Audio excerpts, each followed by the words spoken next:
Pojmem sport si většina lidí vybaví hokej, fotbal, plavání nebo třeba šerm.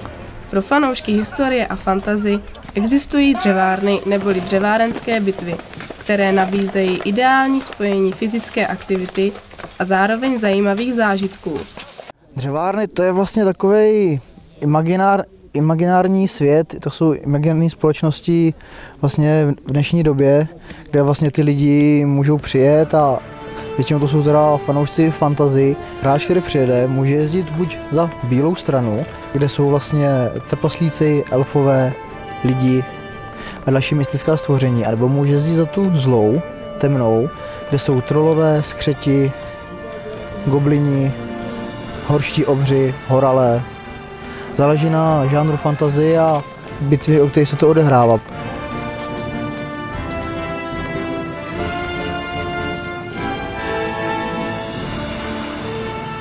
Dřevárna je vlastně způsob, jak se lidé mohou odreagovat od všedního života a můžou se na chvíli stát někým, kým ve skutečnosti být nemohou.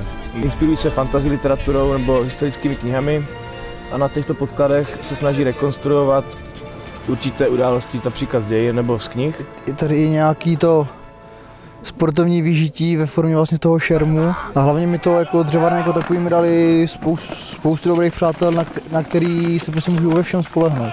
Není to jenom obyčejný koníček, je to životní styl. Někdo se holt věnuje naplno fotbalu a někdo se holt věnuje dřevárnám.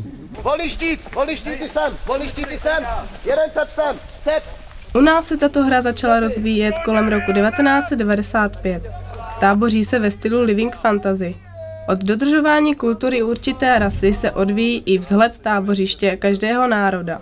Kromě používání původního vybavení se v dřevárnách klade důraz také na oblečení, které má každá rasa jiné. Poslední roky se rozmáhá tzv. Living Fantasy, podobná jak oživlá historie. Termín Living History, který se používá už víceméně mezinárodně, tak je to zjednodušená alternativa, která se používá právě na dřevárnách, kde vlastně lidé mohou spát na karimatkách, ale musí být zašitý třeba do látek, aby to nebylo prostě poznat. Pro ty lidi je to strašně rozdílný požitek. Jo. Někomu fakt nevadí, že prostě vaří na plynovým vařiči nebo takhle, ale lidi si udělají vlastní ohniště, mají kotlík, sednou si v kostýmech, zatáboří si a snaží se oživit tu historii, jak to bylo, jo. Když žijí z dřevěných misek, pijí z keramických krýglů.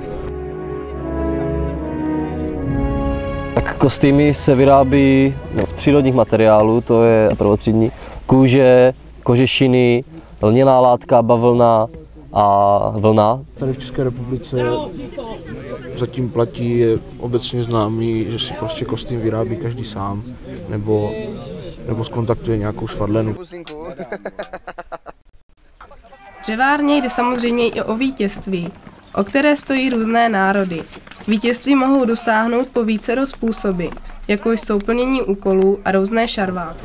Většinou bitva vypadá jako série potýček a různých bitevních sledů, kde se strany utkávají v bitvách a získávají za ně určité body, peníze, které jim vlastně pomáhají k tomu, aby v závěrečné bitvě na konci hry porazili nepřítele.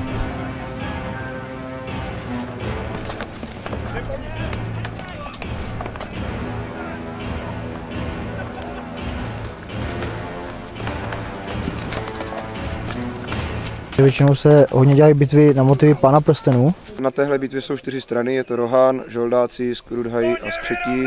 A bitva se nachází ve Středozemí, v okolí řeky Želíz. Tyhle skupiny jsou především lidé, kteří se vlastně znají a mají stejný zájem.